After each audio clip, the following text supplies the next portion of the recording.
Seigneur, ta parole est grande, elle demeure à jamais.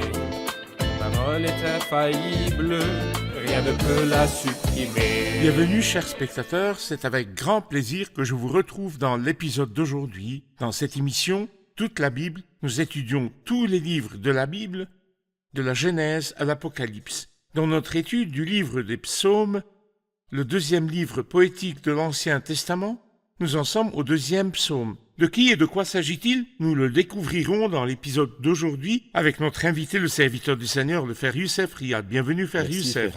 Bienvenue aussi à nos invités, honorés de vous avoir. Frère Youssef, quel est le sujet du deuxième psaume? De quoi s'agit-il? Le deuxième psaume traite du gouvernement de Dieu. Il parle du Christ en tant que roi et de l'attitude des hommes à l'égard de ce règne. Et nous remarquons la magnificence de la Bible. Nous avons déjà souligné que la division du psaume en versets n'est pas une œuvre humaine, comme le reste des livres, mais une œuvre d'inspiration, car il est écrit en poésie en 12 versets. Et 12 est le nombre du gouvernement de Dieu. Dans l'Ancien Testament, nous trouvons 12 tribus, 12 juges dans le livre des juges. Dans le Nouveau Testament, nous trouvons 12 disciples, le nombre de l'organisation. C'est pourquoi il y a 12 mois et 12 groupes dans le zodiaque, c'est-à-dire les 12 signes du zodiaque, et tout cela nous montre que le nombre 12 dans la création de Dieu est le nombre du système, de l'organisation, de l'ordre. C'est pourquoi le nombre du gouvernement de Dieu dans le psaume 2 est 12 versets qui parlent du gouvernement de Dieu. Et les intervenants dans ce psaume sont 4 catégories. Chaque catégorie s'exprime en 3 versets. Le Père, le Fils et le Saint-Esprit ont parlé, mais étonnamment, le premier à parler n'est ni le Père, ni le Fils, ni le Saint-Esprit, mais l'homme rebelle et méchant. L'homme méchant qui veut dire à Dieu « Écarte-toi et je m'assiérai sur le trône à ta place ». Premier verset, pourquoi cette agitation parmi les nations et ces préoccupations dépourvues de sens parmi les peuples? Les rois de la terre se soulèvent et les chefs se liguent ensemble contre l'Éternel et contre celui qu'il a désigné par onction. En un mot, le psaume parle de l'Éternel et de son oint. L'Éternel et son oint. Oui. Ce psaume est donc aussi un psaume qui parle du Christ. C'est juste. Nous avons appris du psaume précédent, psaume 1, qu'il parle du Christ, l'homme parfait, Oui. qui trouve son plaisir dans la loi de l'Éternel ou la loi de son Dieu. Parlez-nous du lien entre les psaumes 1 et 2, ou des différences et des similitudes. Eh bien, tout d'abord, nous voyons la gloire morale du Christ dans le psaume 1 et sa gloire royale dans le psaume 2. Sa gloire morale, d'homme obéissant, d'homme soumis, d'homme confiant, d'homme fécond, l'homme dont le nom est Germe. Ce sont toutes ces gloires morales, lui qui a été séparé des pécheurs et obéissant à son Père, sa gloire morale. Mais ici, dans le psaume 2, nous trouvons sa gloire royale. Donc, le Christ a une gloire morale en tant qu'homme, lorsqu'il est venu sur terre lors de son premier avènement. Il a aussi une gloire royale qui sera évidente particulièrement lorsqu'il viendra régner. Un aperçu de cette gloire est apparu sur la montagne de la Transfiguration, lorsqu'il est apparu en gloire devant Pierre, Jacques et Jean. C'est une chose. La deuxième chose, nous pouvons voir dans le premier psaume, le psaume 1, l'amour pour la parole écrite, l'amour du Christ pour la parole. Qui trouve son plaisir dans la loi de l'Éternel. Son plaisir dans la loi de l'Éternel et la médite jour et nuit. Dans le psaume 2, nous trouvons l'hostilité contre la parole incarnée. Qui est la parole incarnée? Le Christ. Et qui sont ceux qui l'ont détesté? Les hommes, en général, ont rejeté le Christ et l'ont détesté. Nous remarquons également que le psaume 1 commence par le mot « heureux ». Et le dernier verset du psaume 2 commence par le mot « heureux ». Alors donc heureux l'homme et heureux tous ceux qui se confient en lui. Je vais lire le psaume, puis faire une pause, puis nous reprendrons notre étude. Pourquoi cette agitation parmi les nations et ces préoccupations dépourvues de sens parmi les peuples? Les rois de la terre se soulèvent et les chefs se liguent ensemble contre l'Éternel et contre celui qu'il a désigné par onction. Arrachons leurs liens, jetons leurs chaînes loin de nous. Celui qui siège dans le ciel rit, le Seigneur se moque d'eux. Puis il leur parle dans sa colère, il les épouvante dans sa fureur. C'est moi qui ai établi mon roi sur Sion, ma montagne sainte. Je veux proclamer le décret de l'Éternel. Il m'a dit, tu es mon fils, je t'ai engendré aujourd'hui. Demande-le-moi et je te donnerai les nations en héritage, les extrémités de la terre en possession. Tu les briseras avec un sceptre de fer, tu les briseras comme le vase d'un potier. Et maintenant, roi, conduisez-vous avec sagesse. Juge de la terre, laissez-vous instruire. Servez l'Éternel avec crainte et réjouissez-vous avec tremblement. Rendez hommage au Fils de peur qu'il ne s'irrite et que vous n'alliez à votre perte. Car sa colère s'enflamme rapidement. Heureux tous ceux qui se confient en lui. Nous allons faire une pause puis prendre une question du public. Chers spectateurs, je vous retrouve après la pause, ne quittez pas.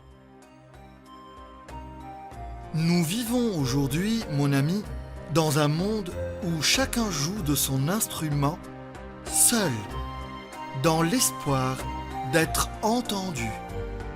Tout le monde veut proclamer sa propre pensée, sa foi et ses croyances sur sa petite guitare pour faire du bruit sans harmonie ni consonance.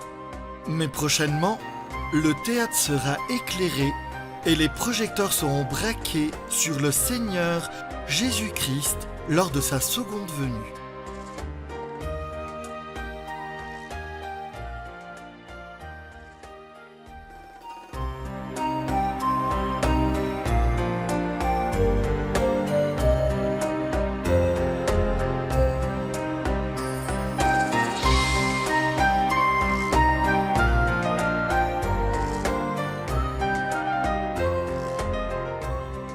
Nous revoici, chers spectateurs, pour prendre une question du public.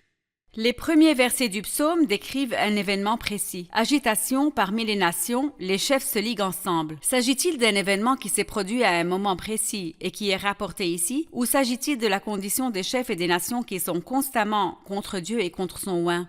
Parfait. Une question très importante. Frère Youssef, s'agit-il d'un événement historique qui s'est produit dans le passé et qui a été rapporté par David, ou s'agit-il d'un cas général ou d'un événement futur? Qu'en parle-t-il exactement? En effet, il s'agit d'un événement qui a eu lieu dans le passé et aussi du caractère des nations. Je m'explique.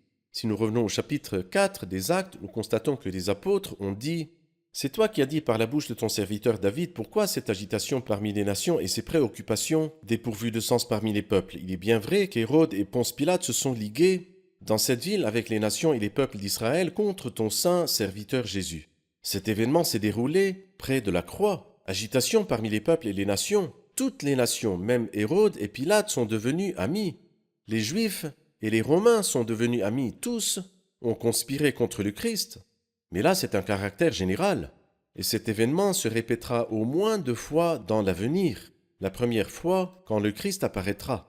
Il est dit dans l'Apocalypse, au chapitre 19, « Je vis les rois de la terre, la bête, et les 10 rois avec elle. Je les vis rassemblés pour faire la guerre à celui qui du ciel montait le cheval. » Ainsi donc, quand le Christ apparaîtra, ils essaieront de se liguer contre le Christ, mais bien sûr, leurs flèches manqueront leur cible. Et la dernière fois, après les 1000 ans, il est dit que Satan sera relâché de sa prison pour un peu de temps et rassemblera les nations de tous les coins de la terre. Et ils seront aussi nombreux que le sable qui est au bord de la mer contre le Christ aussi. Et jusqu'aujourd'hui, nous continuons à voir la rébellion contre Dieu qui se manifeste à tous les niveaux. C'est donc le caractère de l'homme qui est encore hostile à Dieu et au plan de Dieu lorsqu'il a envoyé le Fils. Pourquoi cette agitation parmi les nations et ces préoccupations dépourvues de sens parmi les peuples? Les rois de la terre se soulèvent et les chefs se liguent ensemble contre l'Éternel et contre celui qu'il a désigné par onction. Qu'y avait-il dans leur cœur lorsqu'ils conspiraient contre l'Éternel et contre son oint? Il dit « Arrachons leurs liens et jetons leurs chaînes loin de nous. » Que signifient ici les chaînes et les liens? Eh bien, ils considéraient tout commandement donné par Dieu comme des chaînes. Et je pense que même aujourd'hui, nous voyons cette pensée aberrante, méchante. Car aujourd'hui, ils ont légalisé le mariage homosexuel, ils ont tout légalisé. Ils ont tout légalisé parce que Dieu rejette tout cela. Laissez Dieu en dehors de cela, arrachons leurs liens, jetons leurs chaînes loin de nous. Qu'est-ce que Dieu nous a donné à part « ne faites pas ceci et ne faites pas cela ». Non, laisse-nous vivre à notre guise. Voici l'homme corrompu et détraqué. Et lorsqu'il vivra à sa guise, trouvera-t-il le bonheur? Au contraire, il se détruira. Nous avons appris que les versets 1 à 3 sont les paroles des méchants. Oui. C'est comme si nous filmions un événement avec 4 caméras. Oui. Dans la première caméra, les hommes expriment leur attitude hostile envers Dieu et le Christ. Parlez-nous du deuxième intervenant à partir du verset 4. Qui parle ici? Oui, l'Éternel, c'est-à-dire Dieu. Celui qui siège dans le ciel rit. Le Seigneur se moque d'eux. Un ver méprisable qui veut se rebeller contre le Créateur. Et ce Créateur est capable de les anéantir, les écraser. Et c'est pourquoi celui qui siège dans le ciel rit. Est-ce que vous voulez vous opposer à mon plan? Moi j'ai décidé depuis l'éternité. Et vous, les hommes, les êtres humains, vous voulez vous rebeller contre mon plan éternel? Il dit, c'est moi qui ai établi mon roi sur Sion, ma montagne sainte, j'ai désigné une personne. Et j'ai désigné le lieu d'où il régnera sur le monde entier. C'est une décision éternelle qui doit s'accomplir en son temps. Celui qui siège dans le ciel rit. Bien sûr, il rit pour se moquer C'est d'eux, pas de plaisir, pas le rire de plaisir. Le Seigneur se moque d'eux. Puis il leur parle dans sa colère. Il les épouvante dans sa fureur. Parlez-nous de la colère et de la fureur de Dieu contre ceux qui tentent de s'opposer à son plan. Eh bien, nous lisons beaucoup de choses sur la colère de Dieu. Dans le psaume 7, quand nous y viendrons, tu es un Dieu qui fait chaque jour sentir sa colère. Dans Romains chapitre 1, verset 18, la colère de Dieu se révèle du ciel contre toute impiété et toute injustice des hommes. Donc lorsque l'homme commet une impiété, il se rebelle contre Dieu. Lorsqu'il ne veut pas, ou bien lorsqu'il tente de s'opposer au plan de Dieu, Dieu se met en colère. Et lorsque nous lisons dans Apocalypse chapitre 6, il dit en effet le grand jour de sa colère est venu, et qui peut résister? Donc Dieu veut honorer le Christ sur cette terre. Et en effet, il le fera parce que le Christ l'a honoré et l'a glorifié sur cette terre. Et quiconque, que ce soit par la pensée, la parole ou l'action, essaye d'entraver le plan de Dieu, il sera soumis à la colère de Dieu. Verset 6, c'est moi qui ai établi mon roi sur Sion, ma montagne sainte. Il dit ici qui est ce roi Oui, et où il régnera, en Sion. Mais nous ne voyons pas cela se produire maintenant. Le Christ est-il maintenant roi? Et quand montera-t-il sur son trône en Sion? lorsque nous arrivons au psaume 8, nous trouvons un très beau verset qui a été cité dans Hébreux chapitre 2. Et puis l'apôtre Paul fait le commentaire suivant. Il dit « Maintenant, pourtant, nous ne voyons pas encore que tout lui soit soumis. Cela aura-t-il lieu? Il aura lieu certainement, comme toute la Bible. A-t-il été accompli? Nous ne voyons pas encore tout. Mais notre Dieu a des temps et des moments. » Et le Christ a dit à ses disciples après la résurrection dans Acte 1, « Ce n'est pas à vous de connaître les temps ou les moments que le Père a fixés de sa propre autorité. » Actuellement, le Christ n'est pas roi sur cette terre, non. Maintenant, le Christ est insulté par beaucoup d'hommes sur cette terre, dont certains font partie de la dénomination chrétienne, mais le jour viendra où tout le monde pliera le genou au nom de Jésus dans le ciel, sur la terre et sous la terre. Quelqu'un pourrait lire les événements de la croix et les procès du Seigneur et entendre le Christ dire à Pilate « Mon royaume n'est pas de ce monde » et dirait que le royaume du Seigneur n'est pas un royaume littéral qui s'accomplira plus tard, mais que le Christ règne sur les cœurs maintenant. Comment concilier entre ces deux idées? S'agit-il d'un règne littéral ou d'un règne spirituel? Non, l'idée d'un règne spirituel n'est pas pertinente et n'est absolument pas biblique. Quand vous lisez Daniel 2, vous trouvez qu'il y a 4 royaumes, ou bien 4 empires. Et puis après vient le royaume du Fils de l'homme. Les 4 premiers étaient-ils des royaumes spirituels ou littéraux? Littéraux, Le temporels, royaume du historiques. Fils de l'homme est donc littéral. Pourquoi déformer la vérité? Ensuite, les mots sont clairs et explicites. Que ce n'est pas maintenant, mais il régnera. Et nous régnerons aussi avec lui. Maintenant est le temps de la patience. Le Christ est patient. Et nous aussi, nous sommes patients. Mais si nous persévérons avec lui, nous régnerons aussi avec lui. Le Christ, quand il a dit à Pilate que son royaume n'est pas de ce monde, non, son royaume n'est pas de ce système. Le système qui est gouverné par Satan, non. Mon royaume a un autre système. Et mon royaume ne vient pas des hommes, mais Dieu a dit dans ce psaume-là, « Demande-le-moi, et je te donnerai les nations en héritage, et les extrémités de la terre en possession. » Il ne prendra donc pas le royaume du monde. Sa source n'est pas le monde, Tout à fait. et son caractère n'est pas semblable au système du monde. C'est ce que signifie mon royaume n'est pas de ce monde. Tout à fait. Le Christ viendra donc régner. Poursuivre. Vous avez dit qu'après la succession des royaumes, il y a le règne du Fils de l'homme. C'est Dites-nous exactement si le Christ vient aujourd'hui, et ce qu'on appelle l'enlèvement. Quand le Christ reviendra-t-il régner? Eh bien, après l'enlèvement, les pires jours s'abattront sur l'humanité, ce que la Bible appelle la grande tribulation. La détresse dont Jésus a parlé, qu'il n'y en a pas eu de pareille depuis le commencement du monde jusqu'à présent, et qu'il n'y en aura jamais plus. Et la grande tribulation est mentionnée 7 fois dans la Bible. Des jours noirs s'abattront sur le monde après l'enlèvement, mais le Christ apparaîtra ensuite après les 7 ans, et nous aussi, nous apparaîtrons avec lui. Quand le Christ, notre vie, apparaîtra, alors vous apparaîtrez aussi avec lui dans la gloire. Il jugera les méchants et bénira les justes et régnera sur eux avec un royaume que la parole prophétique dans le livre de l'Apocalypse, chapitre 20, dit que sa durée est de 1000 ans. Merci, nous allons faire une pause puis prendre une question du public. Chers spectateurs, je vous retrouve après la pause, ne quittez pas.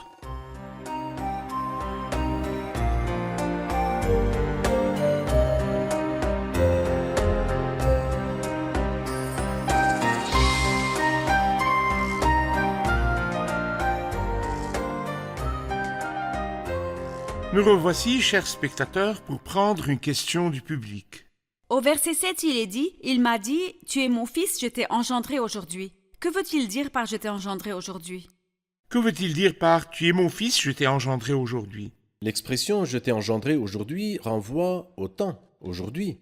Et ici, il parle de la naissance de Jésus de la bienheureuse Vierge Marie. Mais nous remarquons que la structure de ce verset est quelque peu étrange. Nous attendions à ce qu'ils disent « je t'ai engendré aujourd'hui, c'est pourquoi tu es mon fils », comme c'est le cas pour n'importe qui. Il naît d'abord et puis il devient un fils, mais l'expression « tu es mon fils » parle ici de la filiation éternelle. Tu es mon fils dès avant la fondation du monde, tu es le fils. Mais « je t'ai engendré aujourd'hui », c'est ce qui s'est passé lorsque l'ange Gabriel est venu de la part de Dieu annoncer à la bienheureuse Vierge Marie « le Saint-Enfant qui naîtra sera appelé Fils de Dieu ». La filiation est donc éternelle et la naissance est dans le temps. Bien. Ainsi, frère Youssef, les paroles du verset 7 au verset 9 sont les paroles du Fils. Oui. Vous avez dit que de 1 à 3 sont les paroles des méchants cyniques, et de 4 à 6, ce sont les paroles du Père. Oui. C'est moi qui ai établi mon roi sur Sion, et les paroles du Fils. Il m'a dit, tu es mon Fils, je t'ai engendré aujourd'hui. Pourriez-vous nous éclairer sur le mot le Christ, Fils de Dieu ? La filiation éternelle n'est pas une naissance. C'est-à-dire qu'il n'y a pas eu, dans l'éternité, une naissance du Père avant toute éternité. Cette expression n'est pas mentionnée dans la Bible et n'est pas biblique. Il s'agit d'une filiation sans naissance. Mais dans la plénitude du temps, la naissance a eu lieu de la bienheureuse Vierge Marie.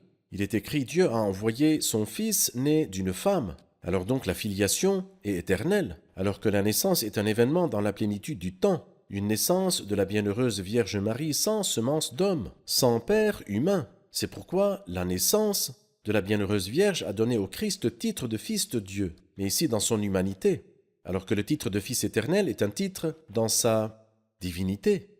Et je voudrais souligner une des merveilles de l'inspiration. L'expression « mon fils » est répétée 2 fois dans ce psaume. La première fois est au verset 7, « Il m'a dit, tu es mon fils ». Et dans l'original hébreu, tu es Ben. Ben en hébreu signifie fils. Mais lorsque nous lisons dans le verset 12, « Rendez hommage au fils », nous avons le mot « bar ». Bar est un mot araméen, non pas un mot hébreu. Et bar signifie fils, comme Bar Jésus, comme Barnabas, etc. Et pourquoi ceci est hébreu et cela en araméen? Pour la filiation éternelle, il a utilisé le terme hébreu.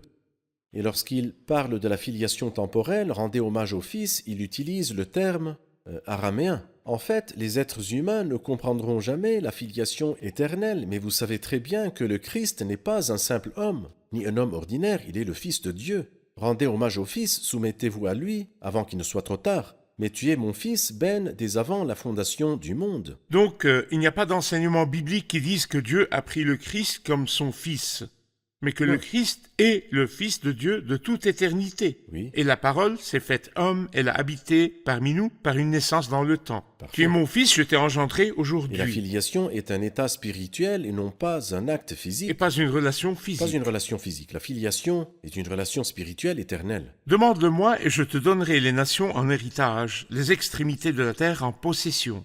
Quand il dit je te donnerai les nations en héritage, je m'attendais à ce que ce soit un royaume heureux, mais j'ai découvert au verset 9 une sorte de brisure et de jugement, comme le vase d'un potier. Pourquoi y a-t-il ici un jugement dans le royaume? Écoutez, le Christ n'a pas accepté le royaume du diable, même s'il lui a offert. dans la tentation sur la montagne. Il lui dit « Adore-moi et je te donnerai tout cela ». Il n'a pas accepté le royaume de la part du diable. Il n'a pas non plus accepté le royaume des hommes lorsqu'ils ont voulu l'enlever pour le faire roi. Mais qui lui donnera le royaume qui lui revient? C'est le Père. C'est pourquoi le Père lui dit « Demande-le-moi et je te donnerai les nations en héritage, les extrémités de la terre en possession ». Le royaume du Christ sera-t-il heureux? La réponse est oui.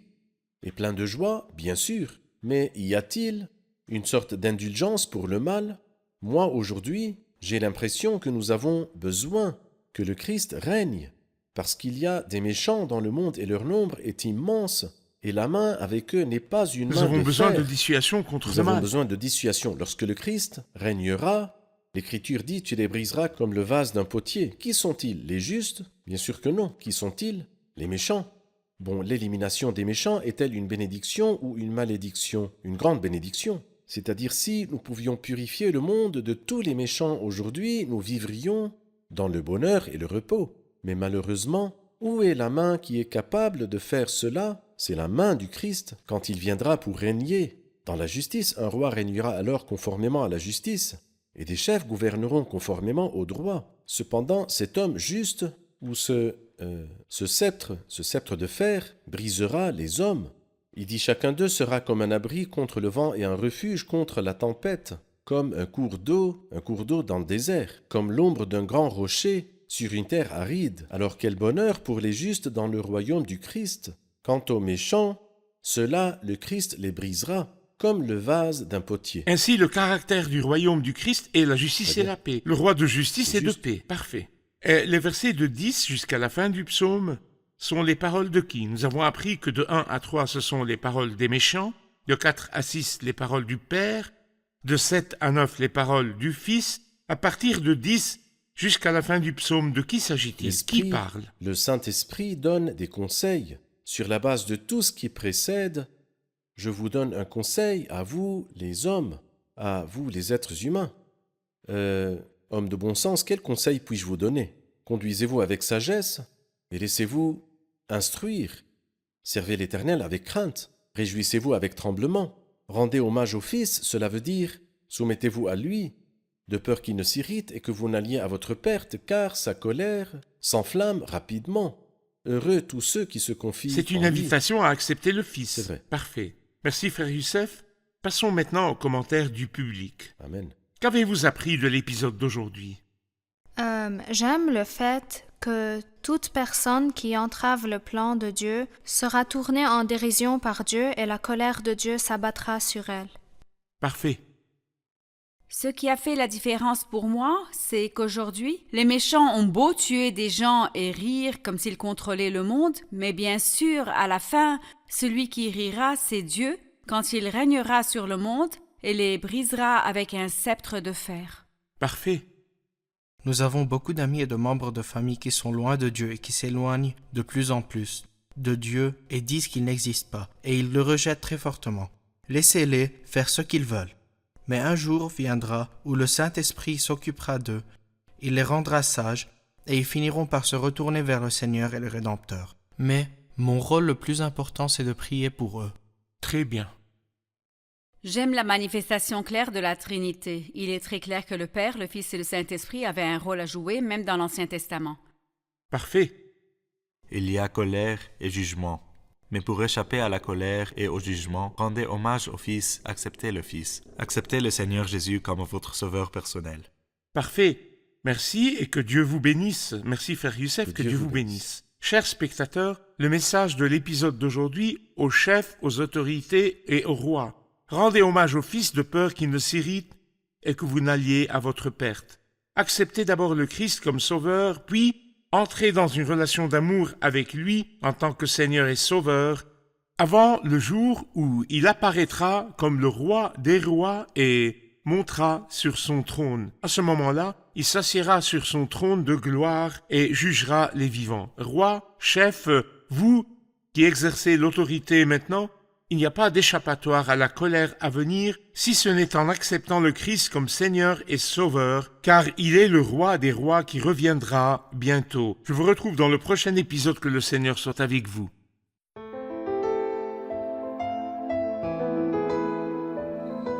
C'est Seigneur, ta parole est grande, elle demeure à jamais.